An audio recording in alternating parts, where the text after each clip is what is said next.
नमस्कार दोस्तों, आज हमारी i20 के क्लच प्लेट के बारे में बात करेंगे।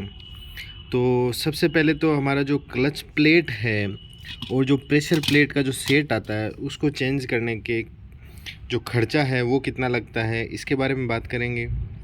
हमें कैसे पता चलता है कि क्लच प्लेट अब रिप्लेस करनी चाहिए, उसके बारे में बात करेंगे। प्रेशर प्लेट ख़राब होने की क्या निशानी है, उसके बारे में बात करेंगे।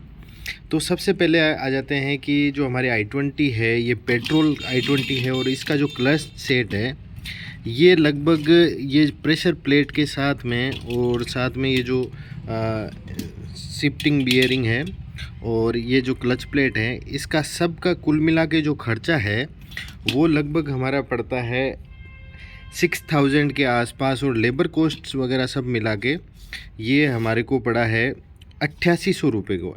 8800 रुपीज़ का ये पूरा सिस्टम पड़ा है, जिसमें कि इन्होंने जो हमारा गियर ऑयल है वो भी चेंज कर दिया है कार का।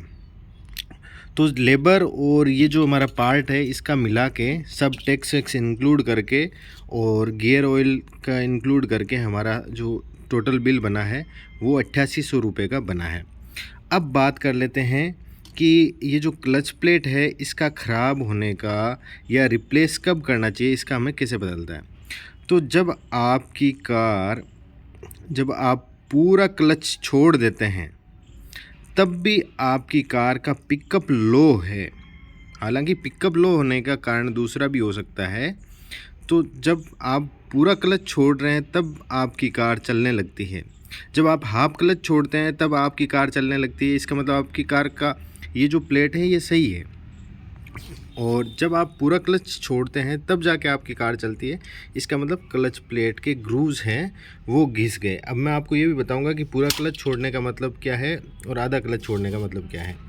बेसिकली क्या होता है, नीचे वाली इसको कहते हैं प्रेशर प्लेट, और ये जो लीव्स है हम जब क्लच को प्रेस करते हैं, क्लच की वर्किंग क्या होती है कि जब हम क्लच को प्रेस करते हैं पेडल को, तो हमारा जो हाइड्रोलिक सिस्टम रहता है वो यहाँ आके फोर्स लगाता है इन लीव्स पे, और इन लीव्स पे जो फोर्स लगता है उसकी वजह से क्या होता है कि पहले तो ये जो क्लच प्लेट होती है ये प्रेशर प्लेट के साथ चिपकी रहती है। तो ये जैसे प्रेशर प्लेट घूमेगी वैसे ही क्लच प्लेट घूमेगी, और जो क्लच प्लेट है यहाँ पे जो शाफ्ट लगी रहेगी, ये शाफ्ट लगी रहती है हमारा गियर बॉक्स है उसके साथ में अटैच रहती है।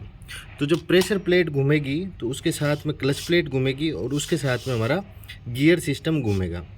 लेकिन जब आप इस लीव्स को प्रेस करते हैं, जब क्लच को प्रेस करते हैं, तो ये क्या होता है कि इन दोनों क्लच प्लेट और प्रेशर प्लेट के बीच में हल्का सा गैप आ जाता है। गैप आने की वजह से अब प्रेशर प्लेट तो घूमेगी और इधर की साइड में, ऊपर की साइड में लगा रहता है फ्लाई व्हील। तो फ्लाई व्हील भी घूमेगा, प्रेशर प्लेट भी घूमेगी, लेकिन क्लच प्लेट और गियर सिस्टम नहीं घूमेगा। लेकिन जैसे ही आप क्लच को वापस रिलीज़ करते हैं पेडल को, तो ये क्लच प्लेट फिर से इसके चिपक जाती है और इंजन के साथ में ये घूमने लग जाती है। तो कुछ इस तरीके से ये जो क्लच प्लेट है ये इसकी वर्किंग है। तो ये जब घिस जाती है दोनों साइड से, फ्लाई व्हील की साइड से भी घिस जाए और जो प्रेशर प्लेट है उसकी साइड से भी अगर घिस जाती है, तो क्या होता है कि जब आप क्लच को, क्योंकि ये जो इसकी थिकनेस है वो कम हो जाती है, तो उसकी वजह से आप पूरा क्लच को छोड़ोगे तब जाके ये काम करने लगेगी और इसका जो फ्रिक्शन है वो भी कम हो जाता है। तो ये तो था कि क्लच प्लेट का ख़राब होने का रीज़न, कि क्लच प्लेट ख़राब होती कैसे पता लगेगा कि आपका क्लच का पूरा पेडल जब छोड़ोगे तब जाके आपकी गाड़ी रन करने लगेगी। दूसरी चीज़ होती है कि जब गियर हार्ड आने लगते हैं, तो इसका मतलब है कि आपकी जो प्रेशर क्लच प्लेट है वो प्रेशर प्लेट से चिपकी हुई ही रह रही है, वो अलग नहीं हो पा रही। तो इसका मतलब है कि आपकी प्रेशर प्लेट की ये लीव्स है ये ख़राब हो गई है। तो ये था हमारा क्लच प्लेट का पूरा सिस्टम। अभी हमारा बाबू आ गया तो ये वीडियो बनाने नहीं देगा। Thank you.